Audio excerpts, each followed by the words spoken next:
Hello, and welcome to Real Talk. I'm your host, Jamie Baldwin, and I'm joined by the talented crew of Whitewise. The director, co-writer, and co-editor, Finn Davis. Director of photography, co-editor, and colorist, Zach Vincent. Co-writer, production designer, and actor, Ben Hicks. Sound designer and boom operator, Jake Clutton. Well, I must say your debut film certainly was a cut above the rest, so tell me, what ways do your media products use, develop, or challenge forms and conventions of real media products? Let's start with Jake. We ultimately decided to create a short film because, as a group, we wanted to explore the different aspects which are involved in making a short film and what kind of preparation that was going to be needed to be put into the project. In terms of genre, we decided on making a crime/thriller hybrid, with a bit of social realism thrown in because we felt it would really let us learn about a range of genre conventions and make a powerful debut film that would engage a British audience. To get this right, we watched a lot of films from these genres because we thought doing this would really help us produce a professional-looking film. As you know, as Bentley said in 1997, the creative process is the rearranging of the old to create the new. Watching films like The Departed, Psycho, Trainspotting, T2 and Goodfellas, I think we followed genre conventions from all these films, but most closely to Psycho and Trainspotting, as mise-en-scène choices, such as props and lighting, can be linked to these films, as we have the protagonist, much like Bates, being shown at home with dark lighting connoting the dark aspects of his state of mind. Obviously, the drug taking in our film links to Trainspotting, as we have not glamorized it, which follows the conventions of the social, realistic genre quite well. In terms of breaking conventions, I think we creatively broke some conventions by making a hybrid that incorporated crime, thriller, and social realism, as you do not always see this done in big commercial films, which makes our product stand out more. Personally, for me, I like the thriller aspect. We knew with a thriller short film we could use technical aspects which would allow us to create tension which we hope would grip the audience to our story. We know our genre represents the audience because we also carried out a survey regarding what genre our target audience wanted, and the thriller genre came out on top as the most popular choice. So, Finn, what's your view?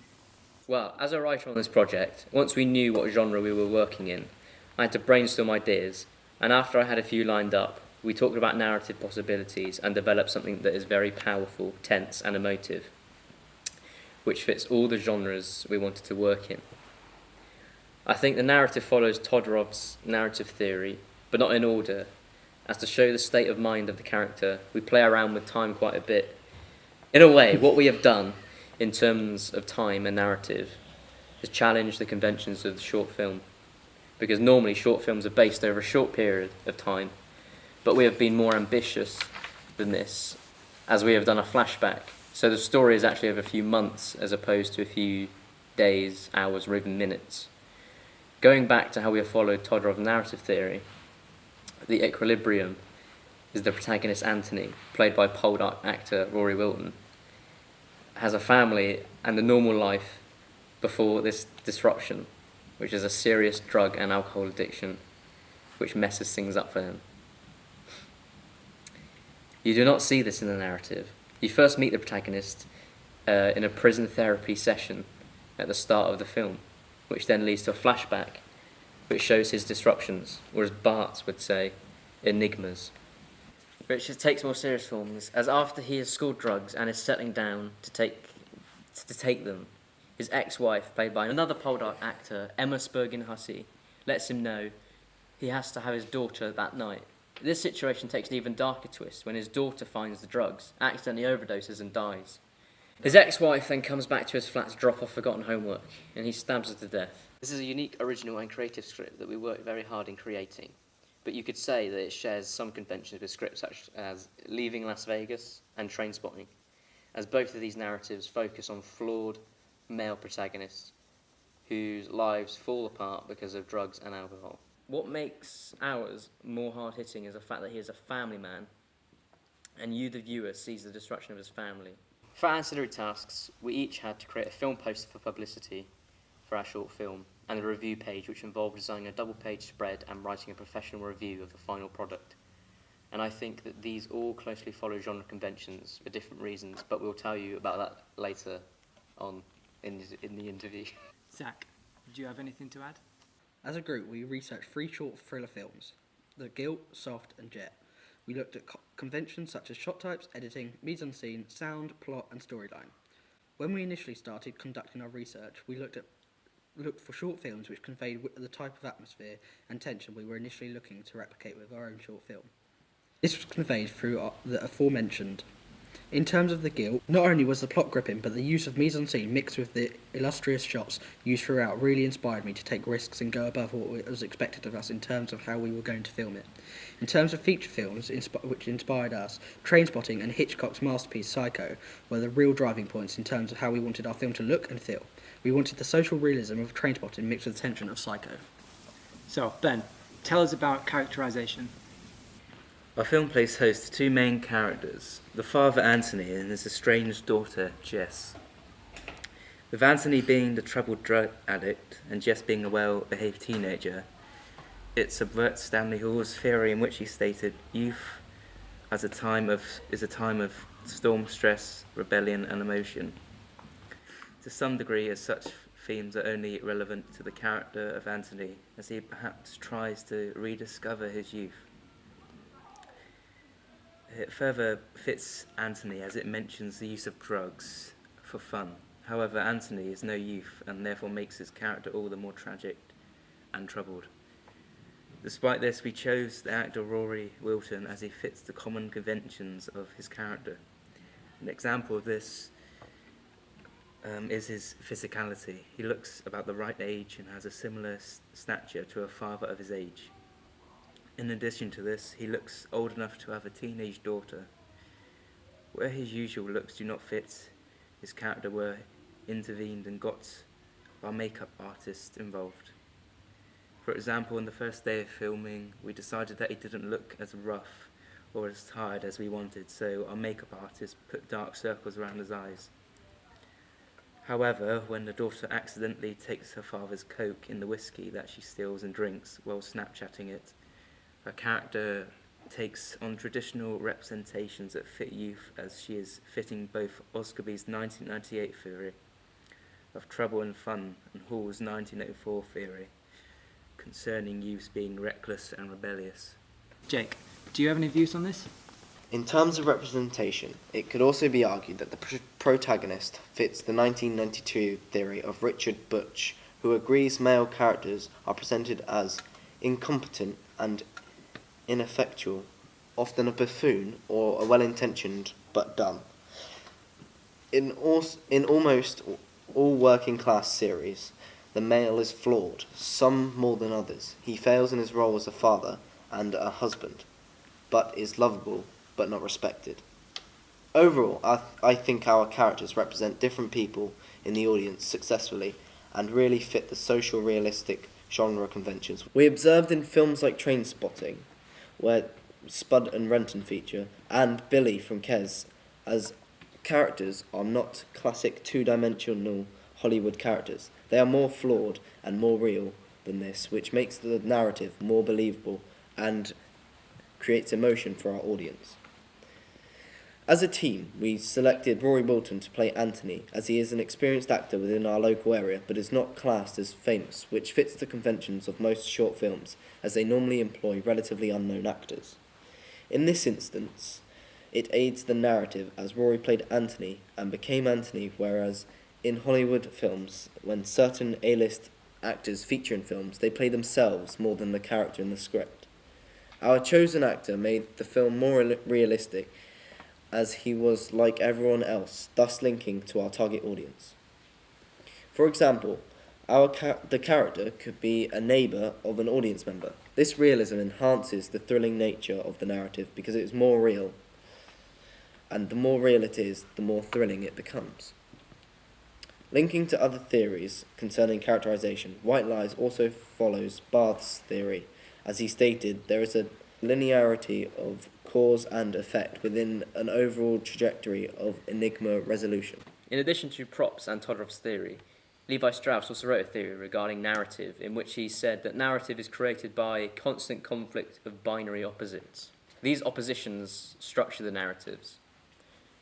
The opposites in our short film is that the main character is seen as bad, and the wife and daughter are seen as good, as they are role models for Anthony.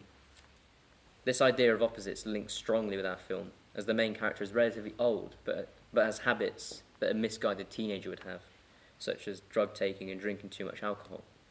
In this case, the goodness of youth and badness of adulthood is applicable, as the badness in Anthony's adulthood is being addicted to drugs. And Zach, why do you think the camera and editing follows or breaks convention? When creating White Lies, we use common shot types and camera work that are associated with crime thriller films. For example, we toyed with a Hitchcock zoom technique, among others, when filming the following conventions of films like Vertigo, as it creates tension for the audience. We also used a lot of close-ups of the protagonist's face to show the emotion and grit of his facial expressions.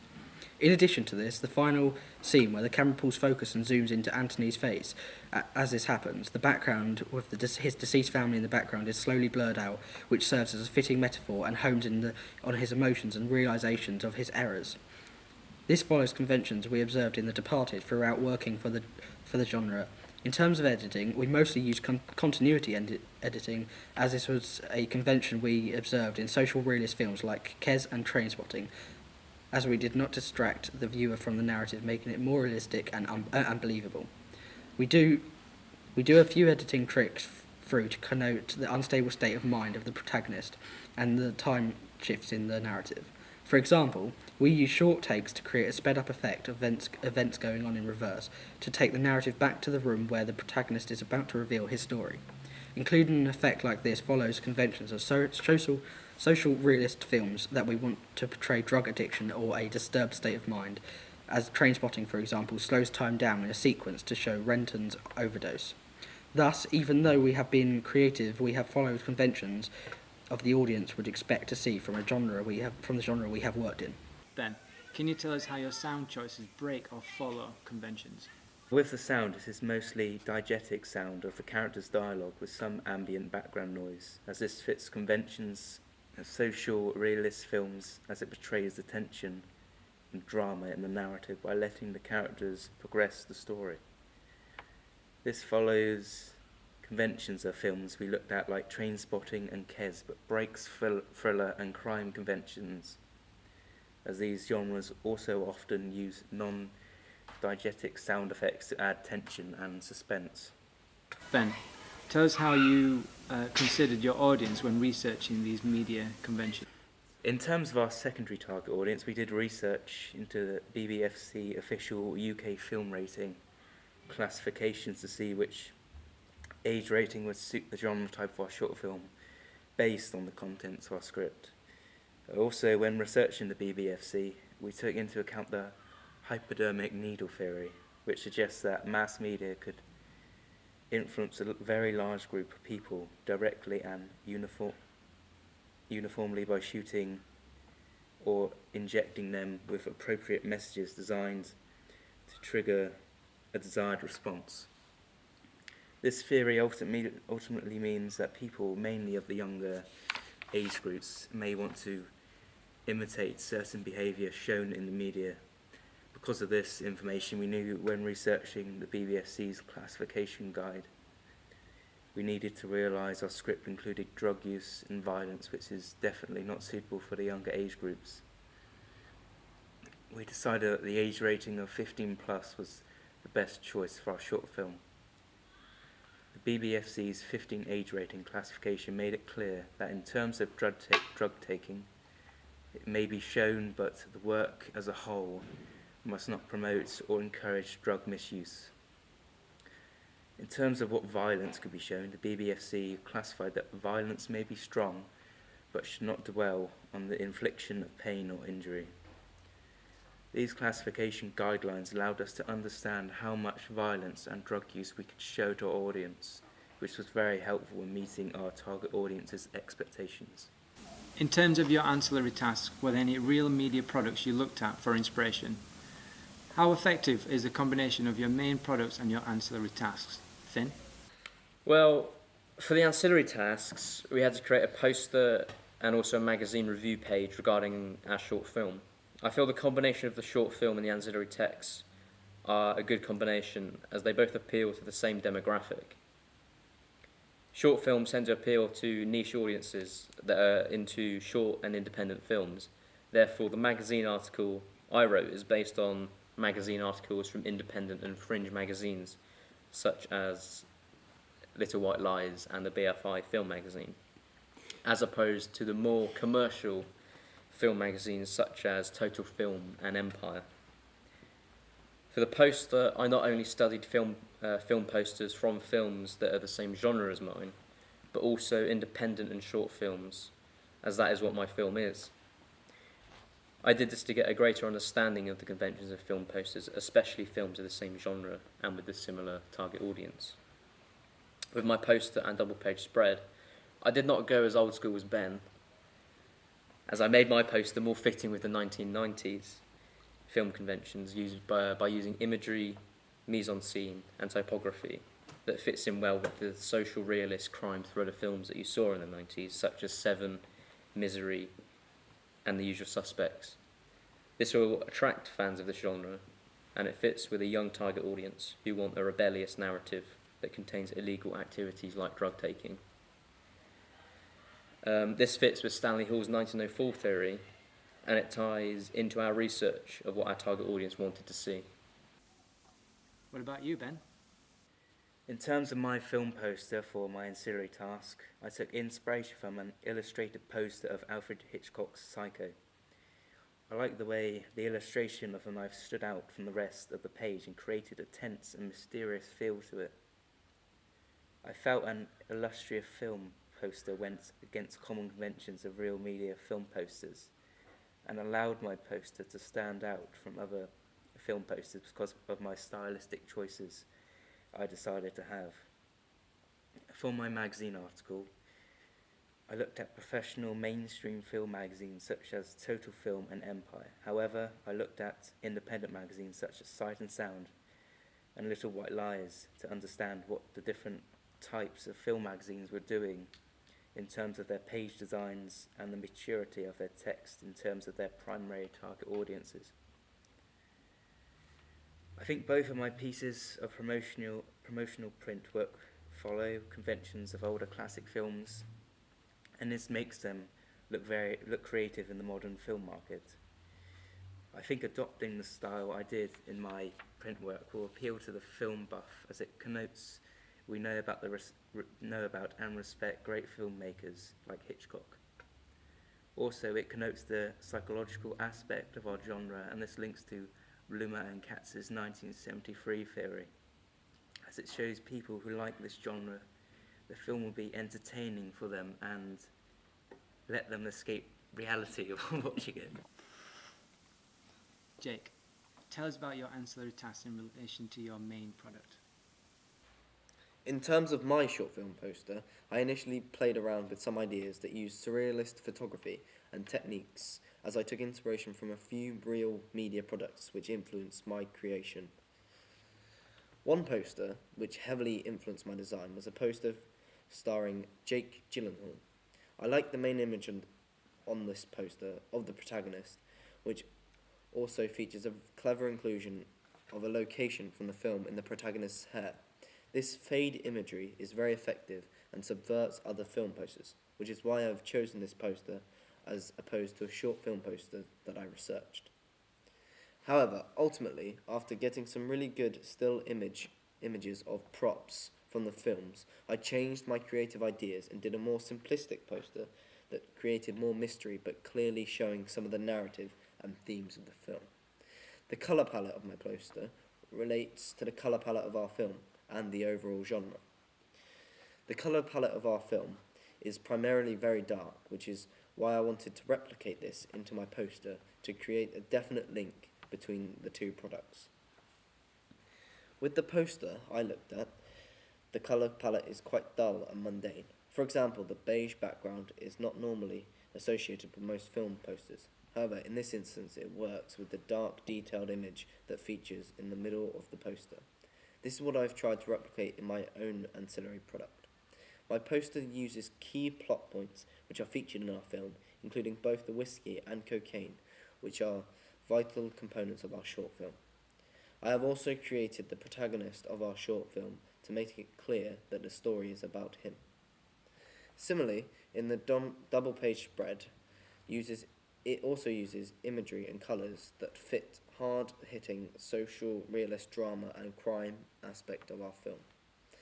It also follows the real media conventions you see repeatedly appearing in films like in magazines like Empire and Little White Lies, as I have put a large image on the right, the text in columns on the left, and a bold title above the text. In terms of my writing style, I have gone more down the route of following conventions of stories seen in Little White Lies, as this fits better with our short film, as it is not a Hollywood film like you'd see featured in Empire. I also preferred this style of writing as it was more intellectual, which seemed to fit better with our narrative and audience. And Zach, anything to add? I think, like Finn and Jake, I have gone down the road of following conventions you see on independent film posters or British film posters you see now, or would have seen in the 1990s. This is because I have gone with the imagery from our film in a combination with the same colour palette that you see on everything to do with our film by making creative use of typography to show aspects of the narrative and genre. I think my double-page spread follows conventions of magazines like Little White Lies more than Empire or Total Films, as I have created a retro design style that will appeal more educated to readers in our target audiences, as I have put 3 images on the right and the text on the left with the title that does not take up too much space, which is something I kept seeing in Little White Lies. So, overall, why do you think your ancillary tasks work to sell your film? I believe that we were really careful when planning our posters and double-page spreads not to make our work too similar to each other's, but at the same time making sure that we used a similar media language in terms of imagery, typography choices and colour palette to create a recognisable brand image that would engage and represent the target audience. We also had to somehow take a theme from our film and incorporate it into our posters to advertise the film. In terms of the magazine review page, as I said before, we just had to base our product around existing media products. Yeah, I think we achieve a really good marketing campaign when you look at all of our ancillary tasks. You can clearly see they are selling the same film and they clearly connote the genre while making the film look dark and intriguing. What have you learned from audience feedback? Zach? Well, ultimately, our goal is to make products that the audience will want to see, which forced us to go out and find out what our audience wanted. During our planning stages, we used SurveyMonkey to create surveys in relation to key details about our short film which audiences could then have a say in. From these results from our target audience, we were able to find out what our primary target audience wanted from our final product. We found out which age groups were answering our surveys, which determined what the popular majority of our primary target audience wanted. Basically, the audience was involved in every aspect of our planning and they dictated the genre we worked in and had a lot of say in our narrative. The audience also had some say in the typography choices, colour choices and setting choices of the film and ancillary tasks. I think by doing this we have given our film a better chance of being a hit, and it has also been useful to learn from our audience and learn more about how to conduct the right target audience research. So, Finn, what have you learned about your audience feedback? Yeah, the original name of our film was Class A. However, after carrying out a survey with our target audience, we found that the most popular name out of the choice of 4 names that we gave was White Lies. So this result dictated what the film would eventually be called. The audience feedback was a great source of inspiration, as the results of the surveys controlled the runtime and the genre of the film. This was especially useful in the beginning, as it gave us a brief outline of what our target audience wanted in a short independent film. These surveys also helped us for our ancillary tasks, and the feedback helped us make changes to them. This said, I also feel that filmmaking isn't always driven by commercial gain. However, a lot of the time it is a way of self-expression. Therefore, I believe that projects should primarily be driven by the person or people creating it, and not by a preconceived idea of an audience. Jake, what are your views on audience feedback? When thinking about audience feedback, I always go to Bloomer and Katz's gratification theory, that an audience will actively seek out the media to meet their own needs. This basically means we have to make products that the audience will want to seek out And to do this, we have to learn what they want. I believe that the audience feedback allowed us to understand what different audiences wanted, which ultimately affected the pre-production stages of our short film. Our initial ideas had to be altered due to our target audience feedback. We originally wanted to have more of a graphic-looking short film in terms of violence. However, the age groups who took our evaluation were varied in terms of age. And because our primary age group was predominantly ages 16 to 25, we couldn't use an age group higher than 15, which ruled out certain forms of violence we were intending to initially use. Zach? Our audience feedback also influences our genre, themes, and characterization, as after our survey we found that the thriller crime genre was the most popular one. However, we decided to subvert the common conventions of this genre and not having a conventional hero, and having the focus point of our story based around our antagonist, who takes the role of our protagonist. This goes against Prop's 1969 theory, which states there is always a hero or villain in a narrative, whereas ours is more focused on just a villain. We got good audience feedback from our preview showings on the narrative and the subversion of our story conventions, so we saw that there was a positive reception for that, and there was no need to change it to a more conventional story. Ben? Our audience feedback also influences our final edit, because before making the final version, we did a test screening with a focus group of around 15 people in our target audience demographic, and found they thought the film would work better if we changed the narrative structure slightly and removed some of the clips that made certain scenes drag and lose pace. I think this feedback really helped us, as we did not see these things ourselves, as we were too involved and too connecting to the product. Our audience feedback also helped us create ancillary texts that match the film, as we all let our target audience have a say into all media language choices, and this ensured the continuity across all of our ancillary tasks was not lost, and that our ancillaries all represented slightly different people in the target audience. So, how did you use media technology in the construction and research, planning and evaluation? Let's start with Zach. In terms of production equipment, to shoot we used 2 Canon 5D Mark IIIs and 1 Canon 60. We mounted them to a series of Manfrotto tripods with a wheel, Cablematic table dolly and a Roxton CS1 shoulder rig. We all got to learn about and how to use these cameras manually in combination with lighting kits to get the professional effects in terms of lighting and depth of field and focus. We did not always get everything right the first time, and I think we still could have got better lighting in some of the flat scenes, as it was hard to get right as we were filming during the daytime, but we had to make it look like it was nighttime. For me, my favourite part of the production process was working with the digital cameras, but I also learned a lot in post-production, as I had learned a range of programs I have never used before, including Premiere Pro, After Effects and DaVinci Resolve. I think I enjoyed learning how to use Premiere Pro the most, as it was much better than the iMovie which I'd used before, and also it meant I could cut the clips a lot more professionally and could adjust the lighting and colour effects to get much more professional results that I thought would be possible on a low-budget film. I did not find the program that hard to learn, as there was a lot of similarities to Photoshop, which I had used before, but some key new tools I learned to use were the zoom tool, razor tool, selection tool and the slide tool. I also learned how to work within the timeline and to change things like the transitions and opacity of the clips. For a sound, well, Jake, do you want to take this? Yes, thanks, Zach. For the sound recording, we used 2 external microphones. One was a Rode NTG2 multi-powered shotgun microphone on a boom pole, which we also used to set up a directional Rode video mic on the camera. We also used a mini broadcast mic to get the general background sounds for things such as the knife dropping and the phone vibrating. For the recording, we used the 4-channel Tascam recorder. To dub and sync the audio onto the video, we used Premiere Pro. I had to learn how to get the best out of this equipment, and I think I learned a lot both on set and during the editing process, as I had to use windbreakers to get the sound clean out from the set, record additional ambient sounds, and work hard to reduce background noise in the editing stages.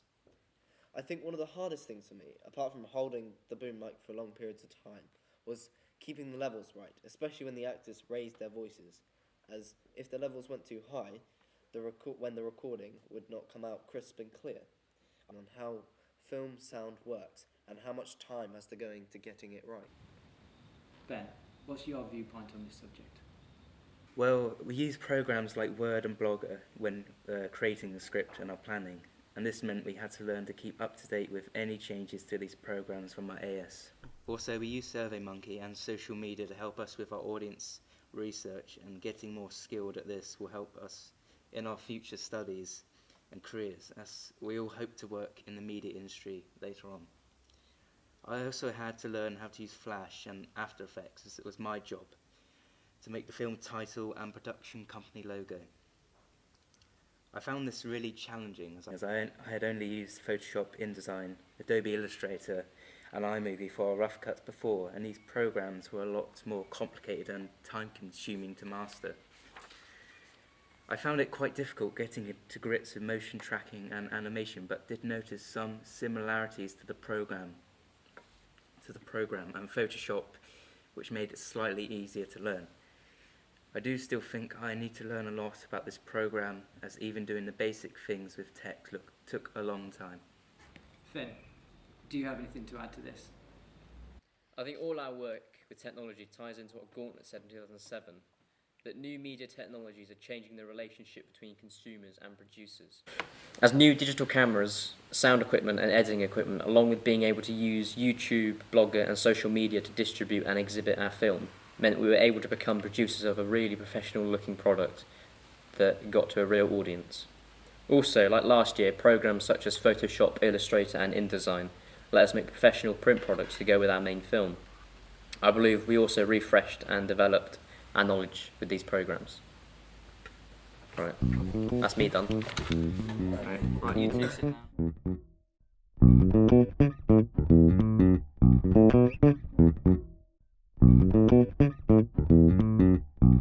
down.